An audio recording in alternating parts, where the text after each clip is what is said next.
Kapil Sharma show में कपिल और सुनील ग्रोवर की जोड़ी को काफी पसंद किया जाता रहा है और कॉमेडी में इनकी जोड़ी सबसे हिट जोड़ी मानी जाती है। लेकिन कुछ कंट्रोवर्सीज के चलते काफी समय से सुनील ग्रोवर कपिल के शो से गायब चल रहे हैं। हालांकि इनके फैंस आए दिन इनसे गुहार लगाते रहते हैं कि दोनों फिर से एक हो जाएं। कपिल और सुनील के बीच सुलह कराने की कोशिश खुद सलमान खान ने भी की। सलमान ने दोनों को काफी सालों बाद कैमरे के सामने एक फ्रेम में ला खड़ा किया, जिसके बाद ये कयास लगाए गए कि अब जल्द ही सुनील ग्रोवर कपिल के शो में किसी भी वक्त एंट्री ले सकते हैं। खैर, अब द कपिल शर्मा शो से जुड़ी एक बड़ी खबर सामने आ रही है, जिससे इनके फैंस खुशी से झूम उठेंगे। जी हाँ, मीडिया गलियारे में ऐसी चर्चाएं हैं कि सुनील ग्रोवर और कपिल शर्मा के बीच सुलह हो चुकी है। कुछ मीडिया रिपोर्ट्स की माने तो कॉमेडियन सुनील ग्रोवर एक बार फिर से कपिल शर्मा के साथ काम करने पर राजी हो गए हैं। ऐसी चर्चाएं हैं कि दोनों ने अपने बीच हुए मनमुटाव को भुलाकर आपस में सुलह कर ली है। कुछ मीडिया सूत्रों की माने तो सुनील ग्रोवर के शो में वापसी को लेकर एक बड़ी खबर सामने आ रही है कि लॉकडाउन खत्म होने के साथ ही सुनील ग्रोवर कपिल के शो में एंट्री ले सकते हैं। लॉकडाउन के बाद एक बार फिर से कपिल और Sunil comedy show the Kapil Sharma show में दर्शकों को हंसाते नजर आएंगे। खैर, कपिल और सुनील के बीच सुलह को लेकर एक बड़ी वजह सलमान खान को भी माना जा रहा है, जो काफी अरसे से दोनों के बीच सब कुछ ठीक करने की कोशिश कर रहे थे। आपको बता दें कि द कपिल शर्मा शो को सलमान खान ही प्रोड्यूस कर रहे हैं और ऐसे में अगर सुनील ग्रोवर दोबारा शो में वापसी करते हैं तो ये शो टीआरपी के मामले में सारे रिकॉर्ड्स तोड़ सकता है।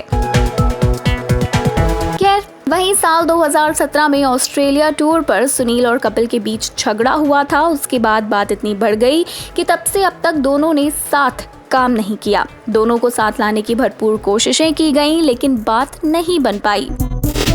वहीं आपको ये भी बता दें कि कपिल शर्मा ने एक बार सुनील ग्रोवर से झगड़े के बारे में अरबाज खान के शो क्विक हील पिंच में खुलकर बातें भी की थी। इस शो में कपिल ने कहा था कि सुनील और मेरे झगड़े को उन लोगों ने तोल दिया जिन्हें पूरी बातें पता ही नहीं थी। ये सभी अनजान लोग थे जिनको कोई नहीं जानता है, लेकिन लोगों ने अफवाहों को सही मान लिया, जिसकी वजह से और परेशानी बढ़ी। वहीं कपिल ने शो की शूटिंग कैंसिल होने और स्टार्स के नाराज होकर वापस जाने पर भी अपनी राय रखी थी और कहा था कि द कपिल शर्मा शो का फॉर्मेट ऐसा है कि अगर गेस्ट को 5 बजे आना है तो उन्हें तैयारियां करने के लिए 12 बजे ही आना होगा, क्योंकि काफी रिहर्सल करनी होती है और तैयार होना होता है। कपिल ने ये भी कहा कि उनके बारे में ऐसी बातें भी फैलाई गईं कि मैं लोगों को शो के सेट पर इंतजार करवाता हूँ, जो कि बिल्कुल गलत है। ऑस्ट्रेलिया दौरे पर हुई कंट्रोवर्सी पर कपिल शर्मा का कहना था कि किसी ने कहा कि मैंने जल्दी खाना खाने को लेकर नाराजगी जाहिर की थी, जबकि ऐसे आरोप ना तो कभी सुनील ग्रोवर ने लगाए और ना ही मैंने ऐसा कुछ स्वीकार किया। मसलन कपिल की माने तो ये सब मनगढ़ंत बातें थीं जो कि किसी तीसरे ने फैलाई और चौथे ने उस पर आर्टिकल लिख दिया और 5वें लोगों ने कमेंट कर दिया। कपिल ने ये बात भी एक्सेप्ट की कि उनके खिलाफ मीडिया में लिखे जा रहे नेगेटिव आर्टिकल्स के कारण वो डिप्रेशन में चले गए थे। खैर, लेकिन वही सवाल ये भी उठता है कि अगर कुछ हुआ ही नहीं था तो फिर कपिल और सुनील के बीच अचानक से दूरियां क्यों बढ़ी? क्यों सुनील ग्रोवर ने शो को अचानक से छोड़ दिया और लाख मनाने पर भी सालों तक शो में वापसी नहीं की? खैर, अब दोनों के बीच सुलह होने और सुनील ग्रोवर के शो में वापसी को लेकर खबरें हैं, जो उनके फैंस के लिए बहुत बड़ी खुशखबरी होगी। सुनील ग्रोवर को एक बार फिर से कपिल शर्मा के साथ कॉमेडी करते देखने पर आपकी क्या राय है? कमेंट सेक्शन में हमें जरूर लिखें और बॉलीवुड से जुड़ी ऐसी ही लेटेस्ट अपडेट्स के लिए stay tuned with Bollywood life times.